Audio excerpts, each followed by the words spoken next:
इसका कोई मायने नहीं है। भारतीय जनता पार्टी के लोग ऊपर से लेकर नीचे तक कांग्रेस पार्टी के नेताओं के खिलाफ मात्र दुष्प्रचार करने की राजनीति करते हैं, और अनुराग ठाकुर का ये बयान भी उसी दुष्प्रचार का एक हिस्सा है। कांग्रेस पार्टी ने इस देश की आज़ादी के लिए कुर्बानियाँ दी हैं कांग्रेस पार्टी के नेताओं ने, और जिस परिवार की ये बात करते हैं, जिन जवाहरलाल नेहरू ने इस नेशनल हेराल्ड अखबार को शुरू किया 1938 में, क्विट इंडिया मूवमेंट का नारा जब महात्मा गांधी ने दिया, वो जो आंदोलन शुरू हुआ उसके दौरान, तो इस अखबार का तो देश की जो आज़ादी है, स्वतंत्रता संग्राम है, उसमें बहुत बड़ी भूमिका रही है, उसमें बहुत बड़ी एक योगदान रहा है। भारतीय जनता पार्टी के नेताओं को हर उस चीज़ से, क्योंकि भाजपा का और भाजपा के नेताओं का अपना कोई इतिहास नहीं है। इन्होंने ना देश की आज़ादी के लिए कभी संघर्ष किया है, तो जब कांग्रेस और देश के लोग यातनाएं सहन कर रहे थे, तब भारतीय जनता पार्टी के जो हीरो जिनको ये मानते हैं, वो अंग्रेज़ों को माफ़ीनामे लिख के दे रहे थे। तो इसलिए क्योंकि भाजपा का अपना कोई इतिहास है नहीं, तो ये आज़ादी के इतिहास से जुड़ी हर चीज़ को, चाहे वो कोई नेता हो, चाहे कोई संस्था हो, उनको मिटाने का, उनको टारगेट करने का काम करते हैं। और उसी श्रृंखला की कड़ी में ये नेशनल हेराल्ड का जो मुद्दा है, इसको भी लेके आए हैं। नेशनल हेराल्ड के माध्यम से जिस तरीके से इन्होंने ईडी का इस्तेमाल किया राहुल गांधी और गांधी परिवार की छवि को खराब करने के लिए, अब आप देखिए, वास्तविकता ये है कि भारतीय जनता पार्टी राहुल गांधी से और कांग्रेस पार्टी से अब डरी हुई है। राहुल गांधी चाहे संसद हो, चाहे सड़क हो, हर जगह अब देश के मुद्दों की बात कर रहे हैं, देश के मुद्दों को उठा रहे हैं, और जो इस देश के जो संसाधन हैं, साधन हैं, उनके हकदार हैं, उनकी एक बुलंद आवाज़ बन के आज पूरे देश में जो है वो राहुल गांधी घूम रहे हैं।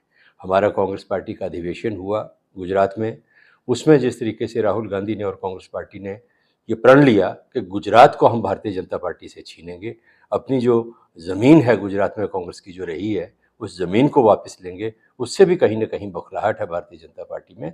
और उसी के नतीजे के चलते ये चार्जशीट हुई है। कांग्रेस पार्टी का न्यायपालिका में, न्याय व्यवस्था में पूरा यकीन है। हम जो कानूनी लड़ाई है उसको कानून के आधार पर कांग्रेस लड़ेगी, और जो ये राजनीतिक लड़ाई की बात, जैसे आपने अनुराग की बात की है, दूसरे भारतीय जनता पार्टी के तमाम लोग कर रहे हैं, जो ये एक षड्यंत्र किया गया है, ये राजनीति का ही हिस्सा है, तो उस लड़ाई को राजनीतिक तौर पर कांग्रेस पार्टी लड़ेगी। धनखड़ जी राज्यसभा के अध्यक्ष हैं, उपराष्ट्रपति हैं। जो सुप्रीम कोर्ट अगर कोई व्यवस्था देता है, तो हमें उसकी पृष्ठभूमि में जाना पड़ेगा कि सुप्रीम कोर्ट को ऐसा करना क्यों पड़ा। देखिए, संविधान जो है, संविधान में चाहे राष्ट्रपति हो, प्रधानमंत्री हो, उपराष्ट्रपति हो, हर पद की जो व्याख्या है वो विस्तार पूर्वक की गई है, और उनके अधिकार क्या हैं उसकी व्याख्या भी जो है वो विस्तार पूर्वक की गई है। जब आप संवैधानिक व्यवस्था की उन व्याख्याओं को, उन प्रावधानों को ध्यान में नहीं रखते, फिर वो चाहे कोई, सुप्रीम कोर्ट ने ना राष्ट्रपति के खिलाफ कोई टिप्पणी की है, ना उपराष्ट्रपति के खिलाफ कोई टिप्पणी की है।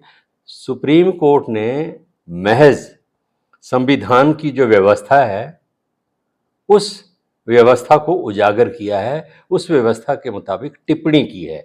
सुप्रीम कोई भी, चाहे राष्ट्रपति हो, चाहे राज्यपाल हो, संसद अथवा विधानसभा से पारित जो बिल है उनको अनिश्चित काल के लिए अपने पास नहीं रख सकते। वो एक संवैधानिक एक व्यवस्था है जिसका उन्होंने याद दिलाया है कि इस तरीके से आप मनमाने तरीके से व्यवहार नहीं कर सकते। संविधान में ये व्यवस्था है, उसके मुताबिक और उसके अनुरूप आपको जो है वो कार्य करना पड़ेगा। अब देखिए, भारतीय जनता पार्टी की केंद्र की सरकार राज्यपालों का इस्तेमाल जो है वो जहां विपक्ष की सरकारें हैं उन सरकारों को अस्थिर करने के लिए कर रही है। वहां जो कई जगह तो देखा गया कि राज्यपाल जो है वो चुनी हुई सरकार से ज़्यादा अपने आप को सुप्रीम दिखाने की कोशिश करते हैं। तो ये जो हमारी फेडरल सिस्टम है, जो लोकतांत्रिक व्यवस्था है, उसके खिलाफ है ये चीज़ें, और उन्हीं चीज़ों के विषय में सुप्रीम कोर्ट ने टिप्पणी।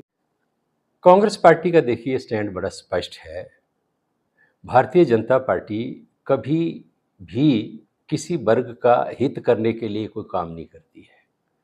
भाजपा ने जो वक्फ बोर्ड को लेके जो ये नया संशोधन किया, ये कोई मुसलमानों का भला करने के लिए नहीं है, जैसा कि भाजपा कह रही है कि जो गरीब मुसलमान हैं, हम उनका भला करने के लिए भारतीय जनता पार्टी जब से सत्ता में आई और भारतीय जनता पार्टी के एजेंडे में है ये कि जो अल्पसंख्यक वर्ग है उसको टारगेट करके, उसको निशाना बनाकर धार्मिक ध्रुवीकरण की जो राजनीति है वो देश में की जाए।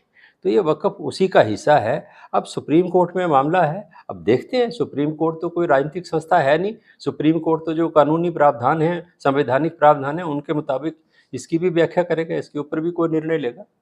चीफ सेक्रेटरी हिमाचल क्या होली की एक पार्टी होती है सर, और वो भाजपा का कि बिल सरकार को भरने के लिए कहा गया है सर। देखिए, ये मैं समझूंगा कि जो बिल का मसला है, ये चीफ सेक्रेटरी को स्वयं इस चीज़ को समझना चाहिए कि उन्होंने अगर कोई पार्टी दी है तो उसका बिल जो है वो सरकार देने की बजाय वो स्वयं उसका भुगतान करें। बहुत बड़े पद पर है और बहुत गरिमापूर्ण पद होता है चीफ सेक्रेटरी का, और एक मुख्य सचिव के लिए 1,22,000 की रकम जो है वो कोई ज़्यादा नहीं है। मैं समझता हूँ कि उनको स्वयं इस मसले के ऊपर निर्णय लेना चाहिए। धन्यवाद। देखिए, ये मैं समझूंगा कि जो बिल